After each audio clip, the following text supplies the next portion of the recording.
사랑과 은혜를 나누기 위해 제작되었습니다.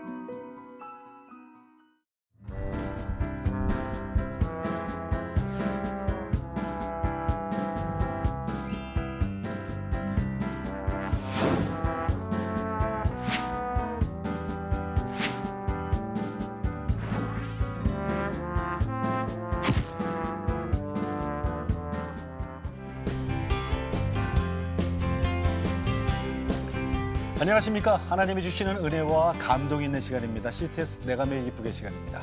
저는 최선규입니다. 반갑습니다. 네, 안녕하세요. 네, 윤영입니다. 네. 보다 새로운 교회를 꿈꾸면서 복음에 대한 뜨거운 열정과 비전을 담아서 특별한 목회를 펼치는 요즘 젊은 목사님들이 많이 계세요. 네, 네. 그렇습니다. 이 세대에 맞는 복음을 잘 전하기 위한 목사님들의 노력이 뭐 카페 교회라든가 네, 또 맞습니다. 공방교회 예. 이렇게 다양한 교회 형태로 나타나고 있는데 네. 자, 그래서 오늘은요. 네. 이 새로운 목회를 지향하는 젊은 목사님 최혁기 목사님을 모시고 여러 가지 얘기를 나눠보도록 하겠습니다. 목사님 반갑습니다. 네. 환영합니다. 네, 네, 어서 안녕하세요. 오세요. 네, 짝짝합니다. 안녕하세요. 네, 네. 자, 오늘 모신 네. 그 최혁기 목사님은요. 새로운 교회 담임 목사님이십니다. 네, 교회 이름이 새로운 교회죠? 네네, 새로운 교회. 카페 교회를 시작을 해서 다양하고 새로운 방법으로 청년 목회를 이끌고 계신 그런 네. 아주 귀한 분이신데요. 특별한 교회를 꿈꾸는 목사님들의 연합인 네. 우리가 교회다. 네, 우리가 교회다. 이 프로젝트의 총무를 맡고 계십니다. 예. 목사님, 교회다? 우리가 교회다 네. 이 연합 모임 저도 처음 생소한데요. 들어봤거든요. 네네. 이게 어떤 모임이에요? 저희가 이제 좀 작은 교회들 네. 그리고 좀 건강한 교회들 또 다양한 사역들을 하고 계시는 목사님들이 많이 계세요. 네네. 근데 이제 제가 보니까 또 저희랑 또 만나게 되면서 여러 가지 상황들을 보면서 네. 이분들을 함께 좀 모아서 그냥 간단한 방송 정도가 아니라 이제 그분들이 갖고 있는 노하우와 또 목회 철학 이런 여러 가지 사용들을 좀 책으로 좀 묶으면 어떨까 예. 이렇게 생각이 좀 들었어요. 네네. 예. 그래서 우리가 교회다라고 하는 책이 나와 있거든요.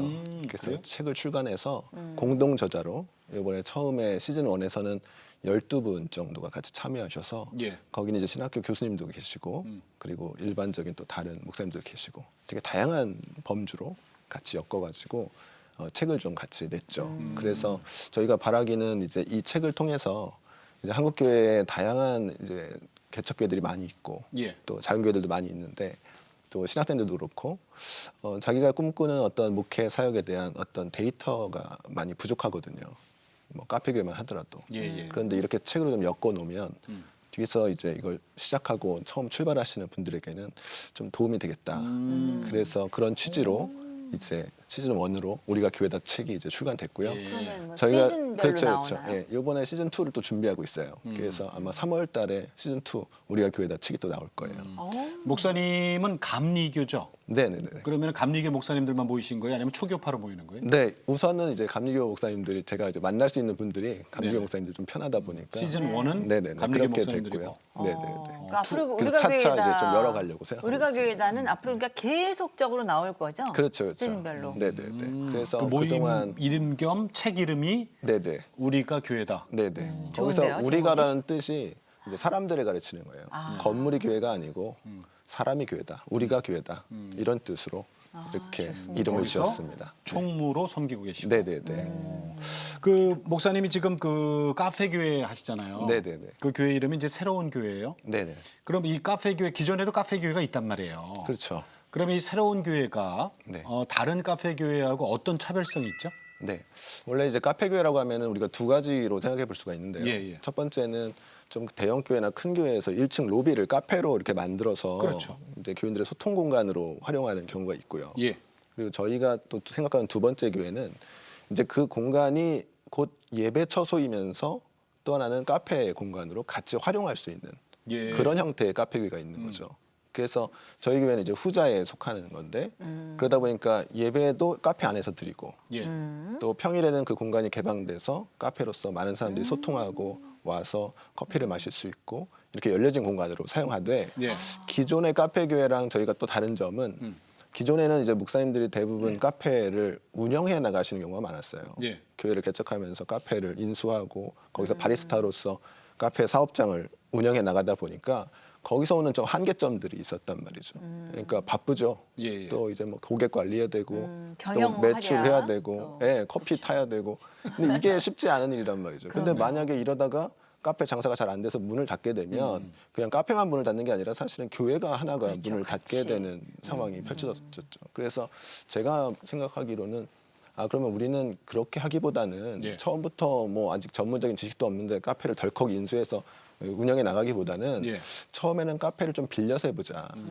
그래서 카페를 대관할 수가 있으니까 그래서 대관해서 거기에서 공동체를 만드는 작업을 먼저 해보자. 그거 빌려줘요, 근데? 그렇죠. 그걸 빌리기 위해서 애를 썼죠. 예. 예, 그래서 돈 그렇죠, 주고 빌리는 거잖아요. 네네. 예. 대부분 이제 커피 한 잔 하면 그 보통 이제 세미나실이라든지 이렇게 공간을 빌릴 수가 있으니까요. 그렇게 해서 공간을 빌리고 그 공간에서 공동체를 키워나가고 공동체가 어느 정도 자리 잡았을 때 그때 가서 공동체 안에 저희는 특별히 청년들하고 목회를 하니까 이 카페에 대한 비전이 있는 친구들이 있어요. 그분과 함께 동업해서 카페를 운영해 나가고 오픈해 나갈 수 있는 거죠. 그래서 인수해서 운영해 나가는 거니까 처음부터 목사님이 덜컥 바리스타로 카페를 인수하는 것보다는 예. 조금 더 공동체가 힘이 있고 운영할 수 있는 여지가 있으니까 훨씬 더 쉽게 정착할 수 있게 되는 거죠. 그래서 네네. 실제로 그러면은 카페가 지금 1호, 2호까지 생겼어요? 네네네. 저희가 이제 서울 모임은 이제 숙대 쪽에 목루라고 카페 1호점이 있고요. 그 카페 이름이요? 목루, 예. 꿈꾸는 언덕. 음. 네. 그리고 2호점은 일산의 덕이동에 커피 상자. 네. 네. 네, 커피 상자는 이제 모세 갈대 상자에서 가져온 그런 이름이죠. 예. 죄송합니다만 십자가가 있어요, 없어요? 십자가가 1호점에는 없고요. 네. 2호점에는 십자가가 달려있긴 한데 평일도 있어요? 아마 일반인들이 봤을 때는 십자가라고 보기가 좀 어려울 수도 있어요. 우리만 아는 십자가. 네네, 약간. 그렇군요. 근데 이 새로운 교회는 예배 형식도 재밌다. 굉장히 좀 독특하다고 들었어요. 7개의 공동체가 있고 네네. 공동체별로 예배를 드린다고 하는데 이건 어떤 네. 얘기인가요? 이제 우리가 대형 교회를 생각해 보면 알기 쉬운데요. 뭐냐면 1부 예배, 2부 예배, 3부 예배 드리는 것처럼 예, 예. 저희는 이제 그렇게 좀 지역이 흩어져 있어요. 그래서 지역별로 1부, 2부, 3부 드린다고 생각하시면 가장 쉽고요. 저희 아버님이 목사님이신데 저희 아버님 예전 세대만 하더라도 시골에 가면 목사님들이 한 교회만 담임하지 않으셨어요. 그랬죠. 왜냐면은 저쪽 교회는 목사님이 안 계신 거야. 그래서 산 하나를 넘어가서 거기에 오후에 가서 예. 예배 인도하시고 이런 경우가 많았었거든요. 그러니까 예전만 해도 사실은 좀 어떻게 보면 찾아가는 그런 찾아가는 예배가 예배. 됐었죠. 왜냐하면 할머니들이고 막 이러니까. 근데 오늘날 넘어오면서 대부분의 교회들이 로컬 처치로 머물면서 자 여기 교회가 있으니까 여러분 다 오십시오. 그러면 뭐 먼 지역에 있는 교인들도 다 와야 되는 거잖아요. 그 시간에 맞춰서. 그래서 저는 그 부분이 조금 생각을 좀 바꿀 수 있지 않을까. 만약에 목사님이 그 지역으로 찾아간다면 그 지역에 있는 다른 많은 사람들이 여기에 오는 것보다는 좀 더 효율적이지 않을까 생각을 예, 한 예. 거죠. 그래서 저희가 이제 그렇게 모임이 확장되기 시작하면서 7개의 공동체가 됐고요. 그리고 각 공동체마다 저희가 좀 더 중요하게 생각하는 것은 소통과 나눔에 있어요. 예, 예. 예배는 좀 짧게 해드리고요. 예. 그리고 예배 후에 이 소통과 나눔 시간을 좀 길게 하면서 그들과 이제 소통하려고 애를 쓰죠. 그럼 공동체가 아까 7개라 그랬단 말이에요? 네네. 그럼 주일날 목사님이 7개 공동체를 다 찾아갑니까? 네, 아니요. 그러기엔 시간적으로 안 돼서 예, 어렵잖아요. 저희가 이제 주일날에는 한 세 개의 모임이 모이고요. 세 개의 공동체가. 그리고 나머지 공동체들은 좀 특수한 공동체들이에요. 예를 들어서 사업장에 있어서 사업장. 그들이 이제 출근했을 때 예배를 드려야 되는 이제 예. 병원 공동체가 있는데 거기는 이제 원장들과 또 간호사들이 있으니까 그분들은 이제 주일보다는 이제 평일에 가능하면 자기네들 그 시간 안에서 예배 드리는 걸 좋아하죠. 그래서 거기 찾아가서 예배를 드려주고요. 또 캠퍼스 공동체 같은 경우에도 캠퍼스에 찾아가서 그들과 같이 또 예배 드리는. 그럼 그분들 주일날 예배를 못 드리는 분들은 주일날 어떻게 해요, 그럼? 네, 주일날은 이제 각자 신앙이 있는 분들은 또 이제 자기가 원하는 대로 또 다른 교회 가요? 그런 경우도 있고요. 예. 또 신앙이 없는 분들은 이제 주일날 예배 안 드리고 그냥 저희랑 같이 평일에 드리는 그 예배를 이제 주일 예배로 생각하고서 예배 드리는 경우가 있죠. 아니 신앙이 없는 분도 있어요? 네네네. 그 불신자들도 있으니까요. 네. 그러니까 모임 그 자체를 지금 존중하시는군요. 네네네. 그래서 이제 예배 형태로 이제 가니까. 뭐 그러다 보면 또 뭐 신앙이 생길 수 네네. 있는 거니까요. 그렇죠, 물론 그렇죠. 예. 근데 나눔이 더 아까 중요하다 그랬잖아요. 네네네. 그 설교는 그럼 얼마나 하세요? 네, 저는 설교를 좀 짧게 해요. 15분 정도. 아이 좋다. 네. 왜냐하면 제가 이제 설교를 저도 이제 오랫동안 해왔는데 네. 보니까 설교 시간에 사실은 뭐 정치 얘기, 경제 얘기, 뭐 사회 얘기, 뭐 목사님 얘기, 뭐 목사님 아들 얘기, 뭐 목사님 키우는 강아지 얘기까지 다 나오잖아요. 그런 분들이 있죠. 네, 근데 그렇게까지 다 해가지고는 사실 성도들이 정말 듣고 싶어하는 얘기는 무엇인가 이런 생각이 들더라고요. 복음이죠. 네, 그래서 결과적으로는 성경 말씀을 좀 얘기해주고 예. 또 그 말씀을 우리에게 적용할 수 있는 적용점을 또 얘기해주고 또 그걸 좀 붙잡고 뜨겁게 기도할 수 있는 시간이라면 어떨까 생각을 했어요. 그래서 말씀을 좀 심플하게 15분? 네네. 평균 15분? 네네. 그럼 이제 그 말씀 갖고 서로 공동체에서 그러니까 간증을 서로 나누는 거예요? 네네. 저희가 이제 나누는 은혜도 것은 나누고? 예배가 다 끝난 다음에 네. 이제 같이 또 커피 한잔 하면서 동그랗게 서로 앉아서 얘기를 하면서? 서로 얘기를 하는 거예요. 그래서 저 같은 경우도 이제 제 삶도 오픈하고 예. 그 삶에 대한 얘기도 좀 나누고 또 은혜 받았던 얘기도 좀 나누고 그리고 기도 제목도 부탁하고 싶은 기도 제목도 같이 나누고 그렇게 해서 다 돌아가면서 그게 얘기하는 보통 거예요. 얼마나 걸려요, 그럼? 나눔이? 저희가 처음에 신촌에서 이제 서울 모임 시작했을 때는 한번 나눔하면 3시간도 걸렸어요. 3시간? 예. 몇 왜냐면 명이서요? 10명도 안 되는데. 예. 왜냐면 할 얘기가 많군요. 어디 가서 이런 얘기를 누가 들어주지 않죠. 예. 그렇죠. 그러니까 어떤 목사님도 자기 얘기를 이렇게 깊이 있게 들어준 적이 없죠. 예. 근데 그게 일단은 신뢰하는 공동체고 믿음이 있는 공동체고 아 목사님이 자기 얘기를 정말 귀 기울여서 듣고 있구나라고 예. 생각이 들 때 계속해서 쏟아놓을 수밖에 없죠.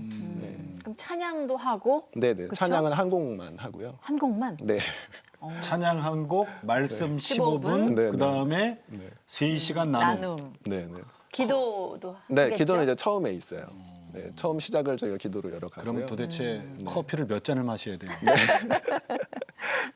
근데 이제 공동체마다 나눔의 시간은 조금씩 다르고요. 네. 예, 그리고 또 저희가 초창기에는 많이 그렇게 시간을 할애했었는데 이제는 이제 많이 나누다 보니까 예. 이제 웬만큼은 다 아니까 조금씩 줄어들고 이렇게 하죠. 근데 이런 게 미국에서 어떤 교회 탐방할 때 보고 네네네. 많이 이렇게 느끼신 것이라고 하면서요. 네네네. 제가 예전에 이제 미국에 있는 교회를 좀 탐방한 적이 있는데 그 중에 한 교회 갔을 때 제가 좀 충격을 받은 게 있어요.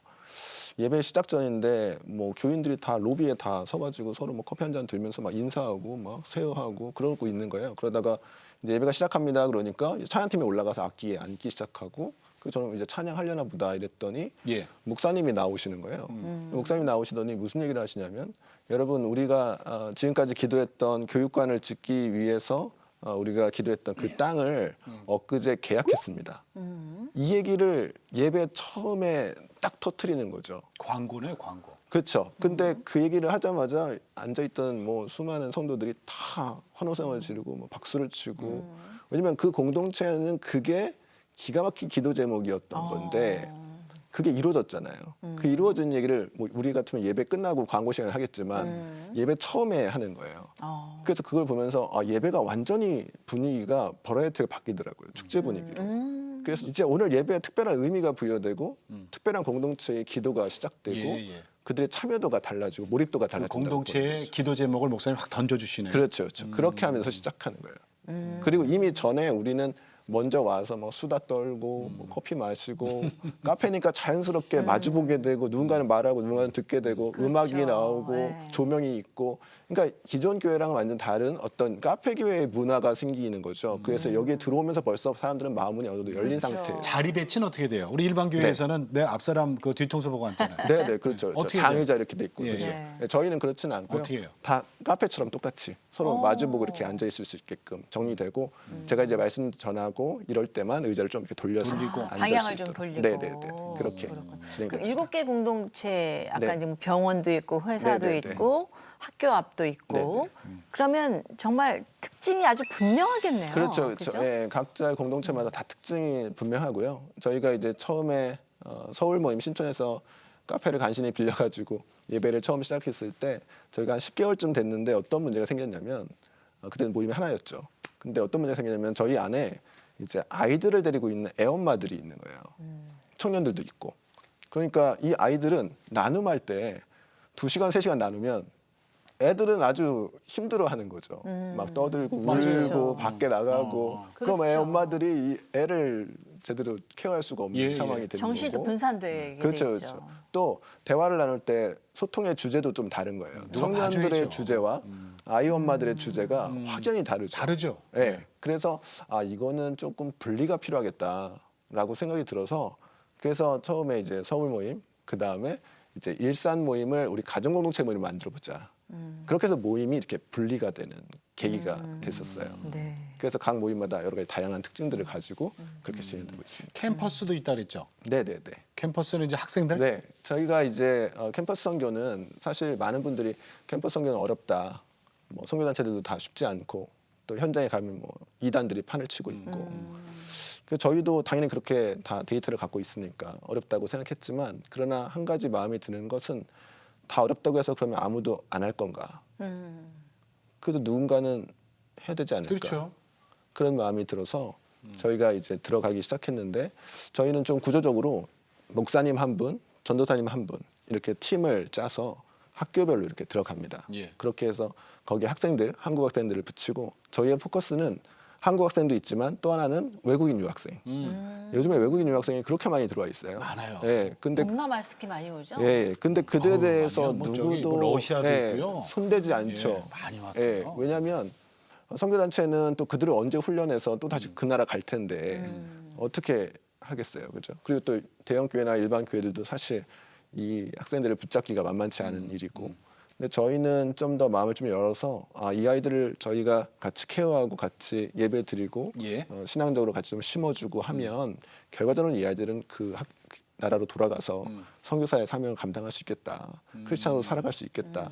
그런 마음을 가지고 이 사역을 하고 있고요. 이 캠퍼스 선교 사역에는 저희가 감리교신학교에서 장선비 교수님 계신데 그 대학원에 동아리가 있어요. 그래서 그 동아리가 저희랑 같이 조인해서 예. 전도사님들이 같이 파트너십으로 같이 들어가고요. 또 저희랑 아까 처음에 나왔던 우리가 교회다라고 하는 그 팀에서 같이 캠퍼스 선교 사역의 꿈을 꾸시는 목사님들이 같이 조인해서 이렇게 두 분씩 같이 해서 진행하고요. 지금은 이제 숙대, 뭐 숭실대, 이대 이렇게 진행이 쭉 됐었고요. 네. 내년에는 더 확장돼서 서강대, 연대, 홍대까지 더 확장하려고 생각하고 있습니다. 거기 우리말로 해요? 네네. 일단은 우리말로? 외국인 유학생들이 한국말을 사투리까지 써가면서 되게 잘해요. 그러니까 뭐 수업도 들을 수 있고 네, 하는 네, 거겠죠. 그래서 정말, 예. 사투리까지. 네, 아니, 굉장히 귀한 일을 하시네요. 음식도 예. 한국 입맛이에요. 그래요. 잘 매운 먹어요. 거 다 먹고 그래요. 네네. 그러니까 목사님 네. 맞아요. 우리 그 학생들한테 잘해야 돼요, 그죠? 네네. 참 잘해야 저희가 돼. 캠퍼스 모임을 쭉 하면서 이제 얼마 전에 저희가 학기 중에만 하거든요. 방학 때는 같이 쉬고 왜냐면 알바도 하고 뭐 이래야 되니까. 네. 네, 마지막에 쫑 파티를 했었는데 그때 이제 외국인 아프리카에서 온 친구가 그렇게 얘기하는 거예요. 예. 자기가 이번 학기에 정말 다 짐 싸고 집에 가려고 했다. 예. 아프리카로? 네, 너무 힘들어서 네. 학업도 못 쫓아가겠고 뭐 다 왕따처럼 대우하고 아. 네, 너무 힘들었었는데 근데 이 모임을 알게 되면서 목사님하고 같이 이렇게 예배 모임을 하면서 제가 정말 힘을 얻었고 그래서 제가 여기 남게 되었습니다. 그래서 이제 졸업하게 정말. 됐습니다. 그 얘기 듣는데 정말 은혜가 되더라고요. 한 사람 한 사람이 그 나라에 가서 믿음의 네네 예, 그렇죠. 큰 기둥이 되잖아요. 네, 네, 네, 네. 그런 인재를 키워내는 네, 네. 일하시는 이렇게 청년 중심의 목회를 하게 된 네. 특별한 어떤 계기가 있었나요? 네네네.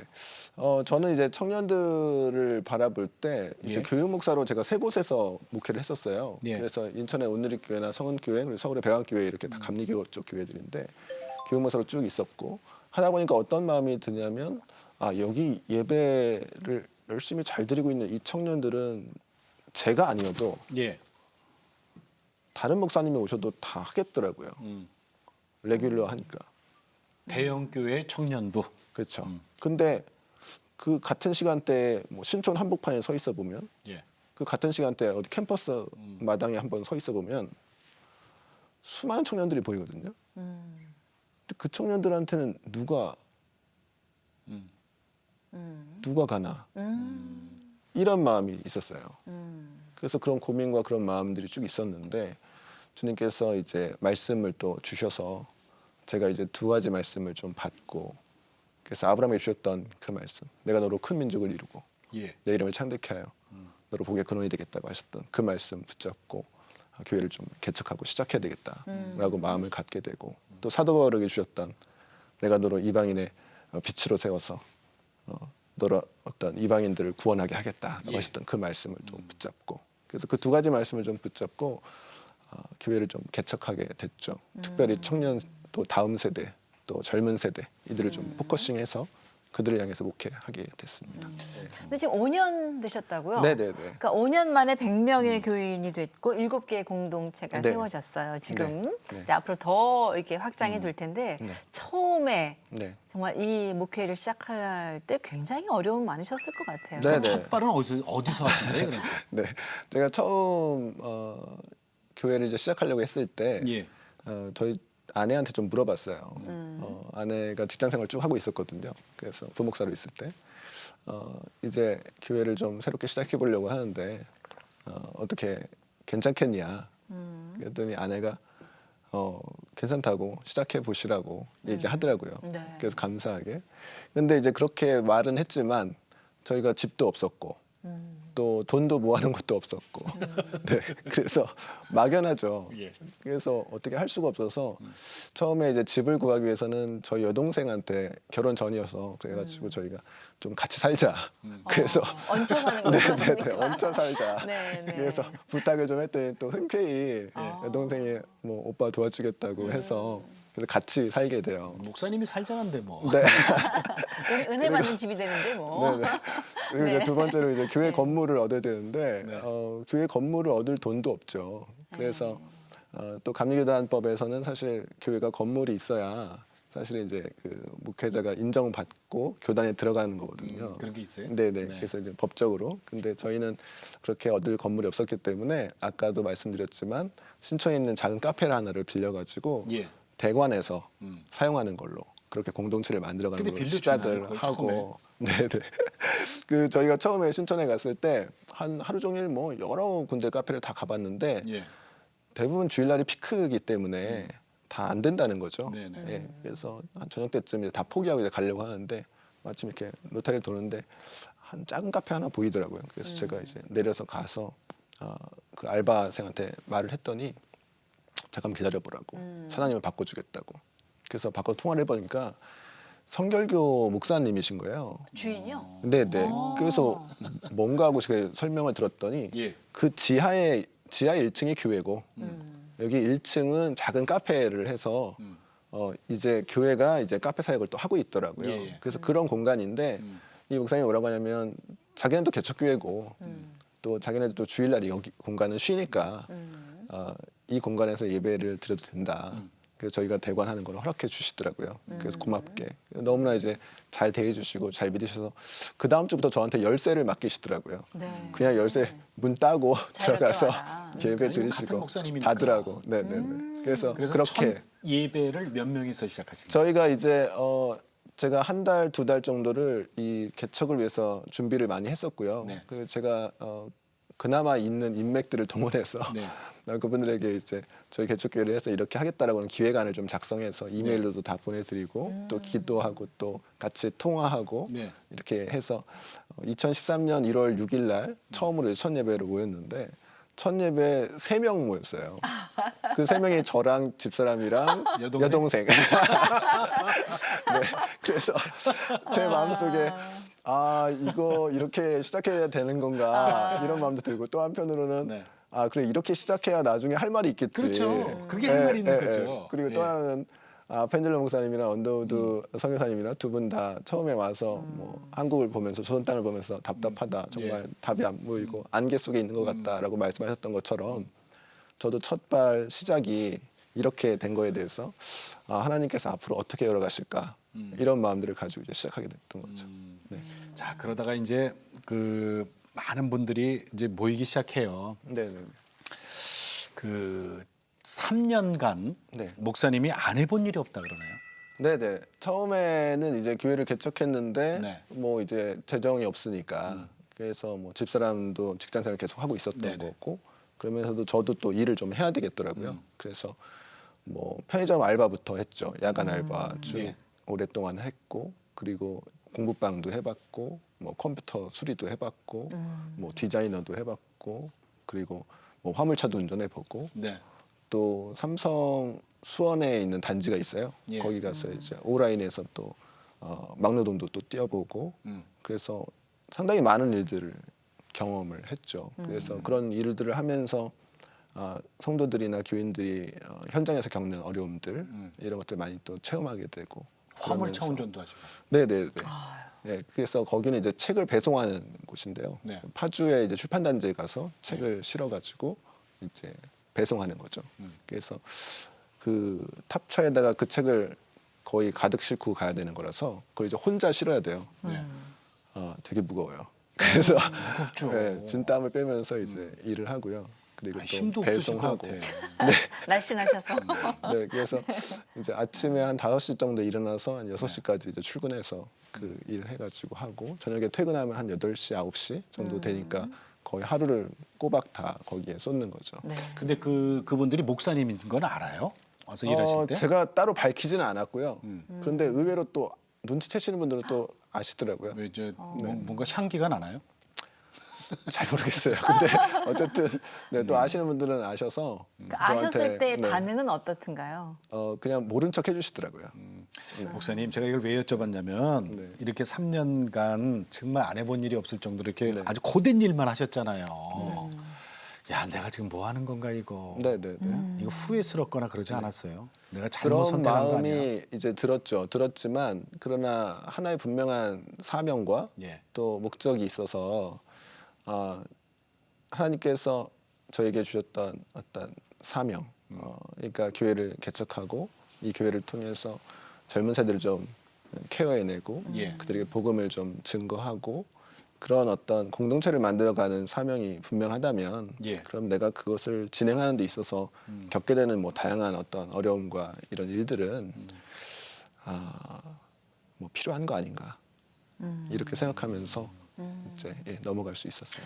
그럼 처음에 목회를 꿈꾸시게 된 네. 시기는 언제였고 신앙생활을 어느 정도 하다가 이제 그런 어떤 네네네, 소명을 그렇죠. 받으신 건가요? 아버님도 목회자 그랬잖아요. 네네네. 자연스럽게 이렇게 따라가신 건가요? 그러면? 제가 이제 어렸을 때 아버님이 이제 시골에서 막 개척하셔가지고 교회를 이제 하실 때였어요. 그러다 보니까 되게 힘들게 시작하셨죠. 예. 그래서 그 힘든 와중에 그 마룻바닥에 가서 교회 마룻바닥에 가서 엎드려서 막 기도하시고 뭐 금식을 밥 먹듯이 하시고 그러다 보니까 그때 막 태어났던 제가 제대로 못 먹고 또 어머니 젖도 안 나오시고 그래서 결과적으로는 뭐 보리밥 뜬물 같은 거 먹이시고 그러다가 어느 순간 이제 배가 나오는 걸 봐서 병원에 데려갔더니 이제 영양실조에 걸려서 세상에.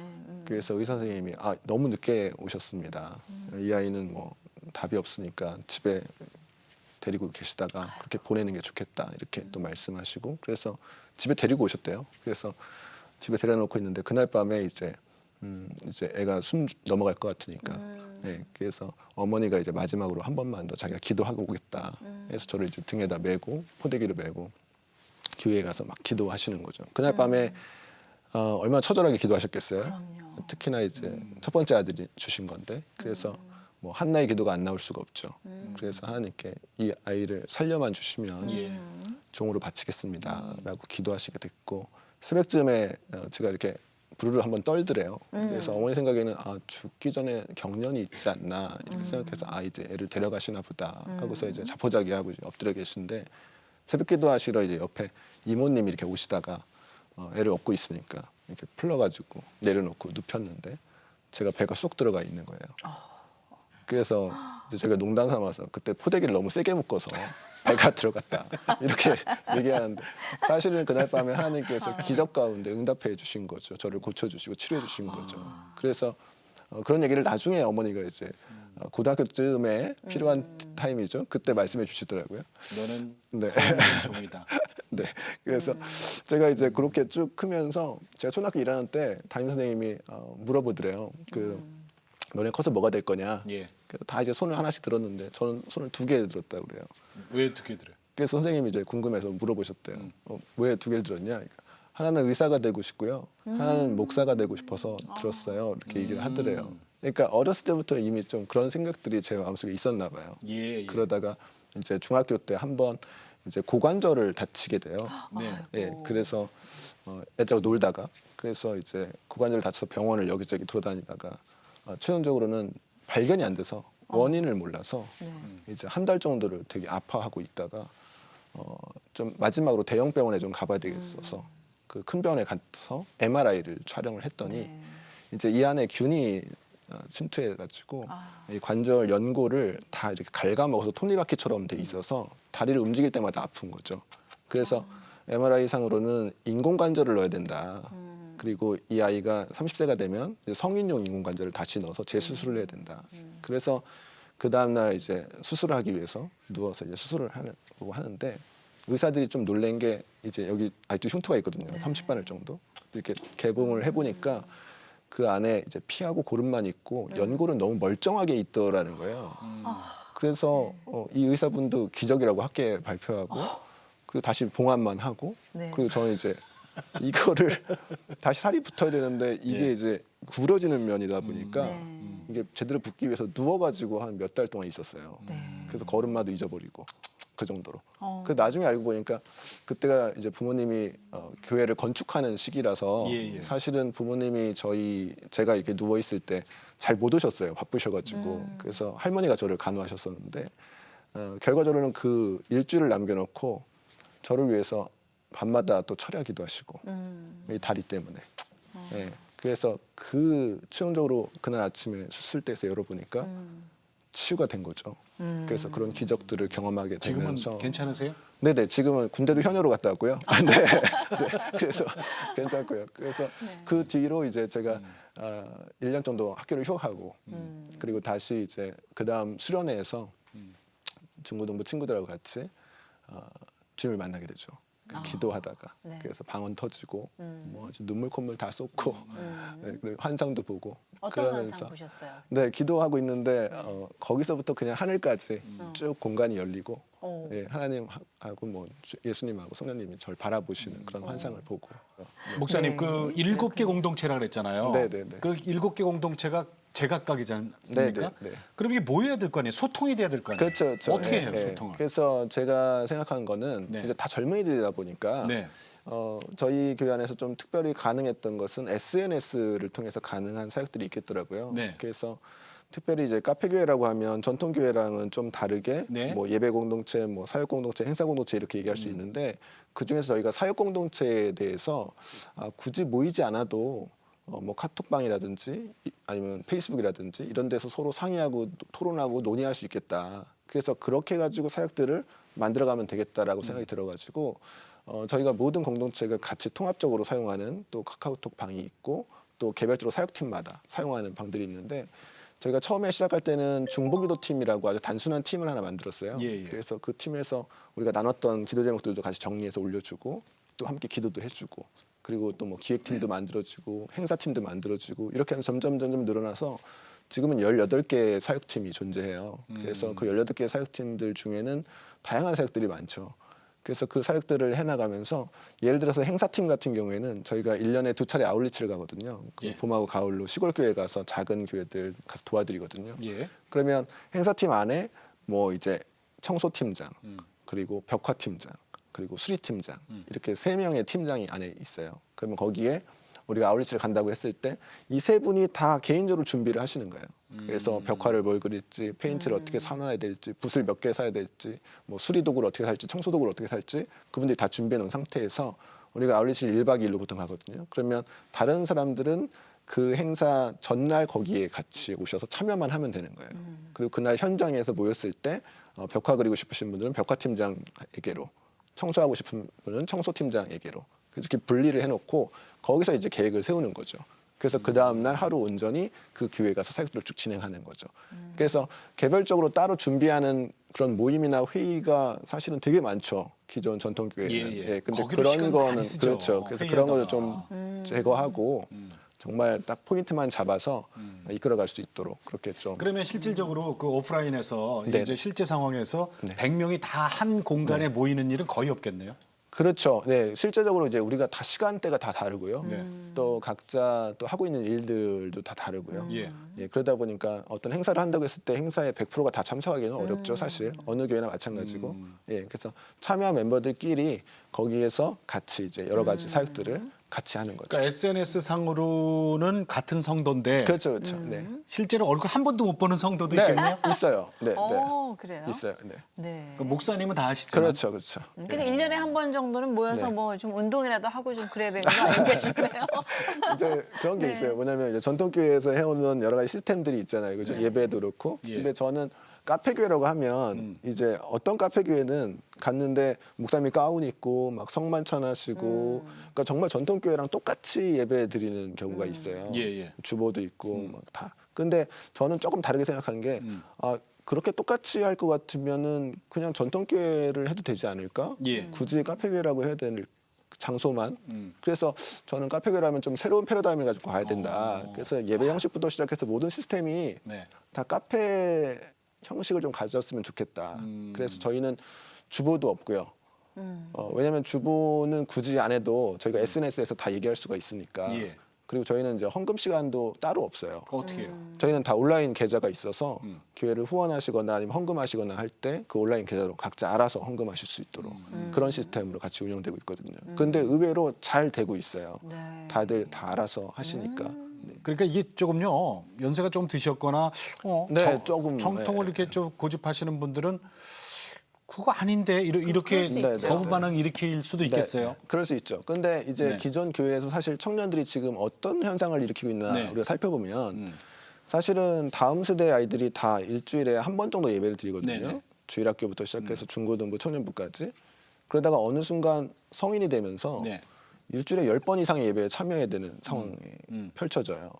그런데 거기에서 적응하지 못한 청년들은 다 떨어져 나가는 거거든요. 예, 예.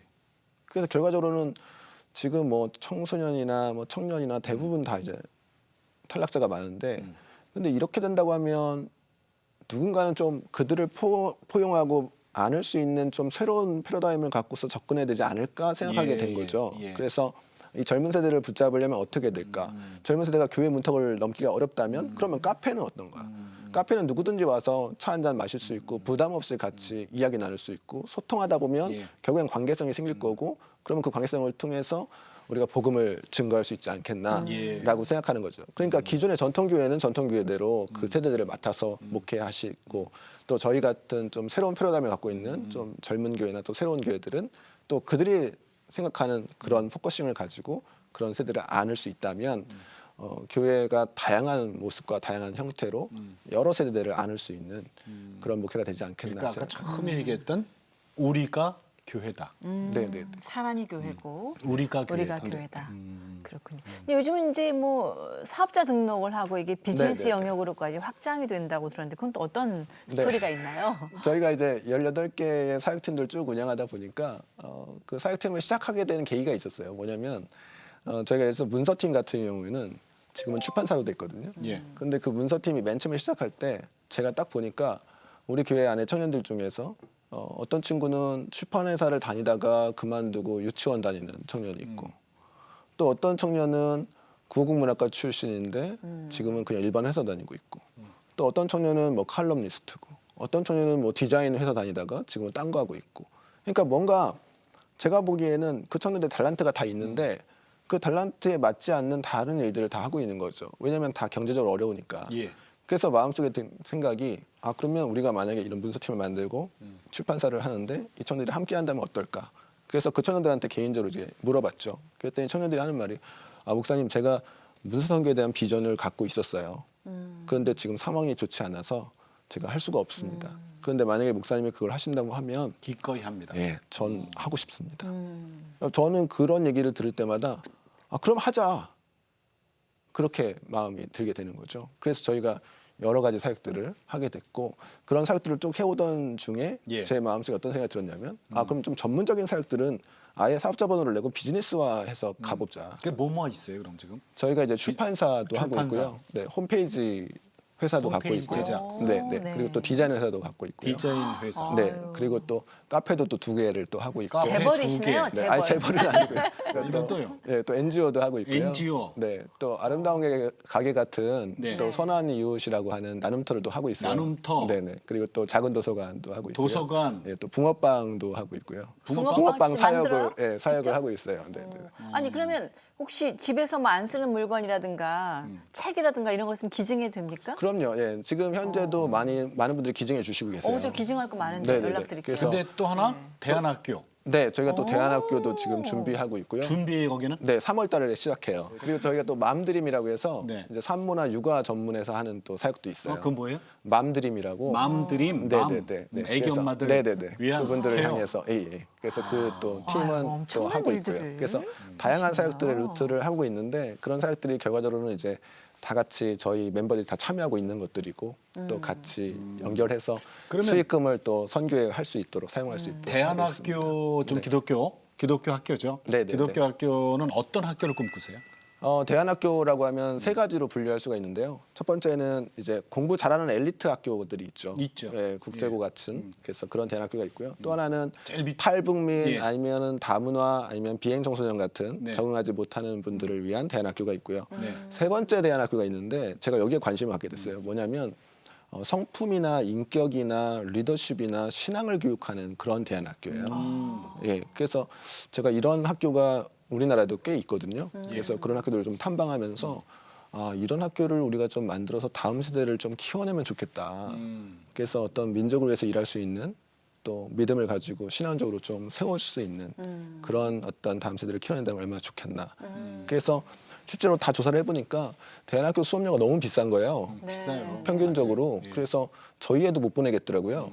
그래서 제 마음 가운데 아니 이렇게 비싸면 이거는 정말 돈이 좀 너무나 소수를 위한 그렇죠. 것이죠. 예, 좀 사립학교 같은 느낌도 나고. 그래서 제 개인적으로는 더 낮추자.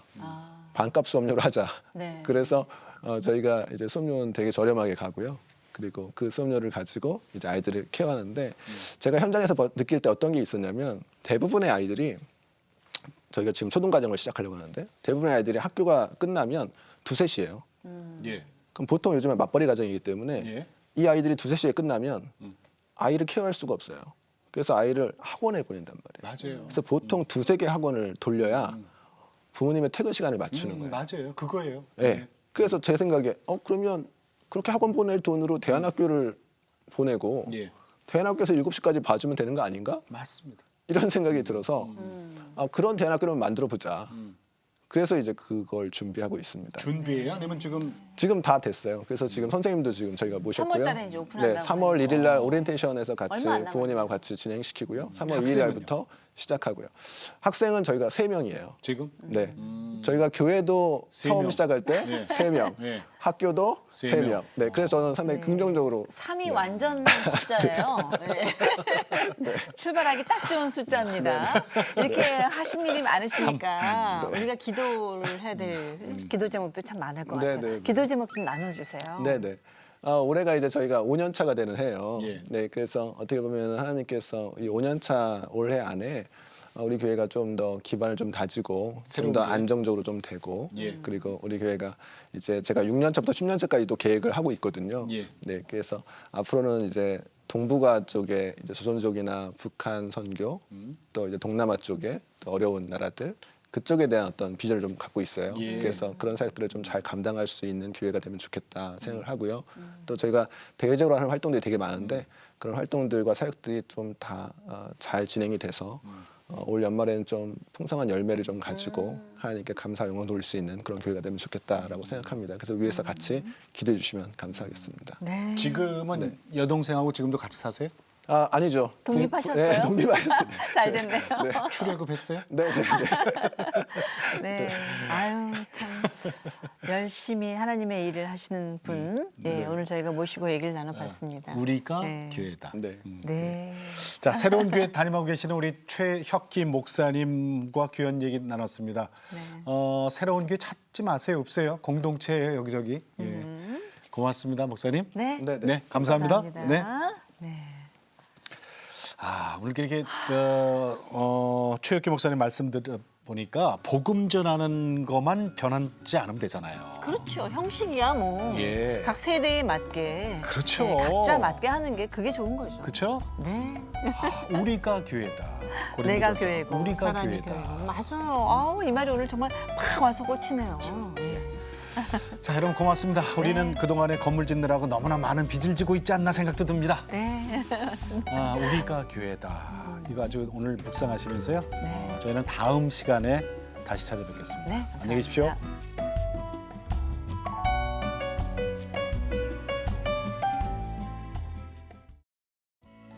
이 프로그램을 보시고 영상 선교에 참여하실 분은 후원 전화 02-6333-1003번으로 전화 주세요.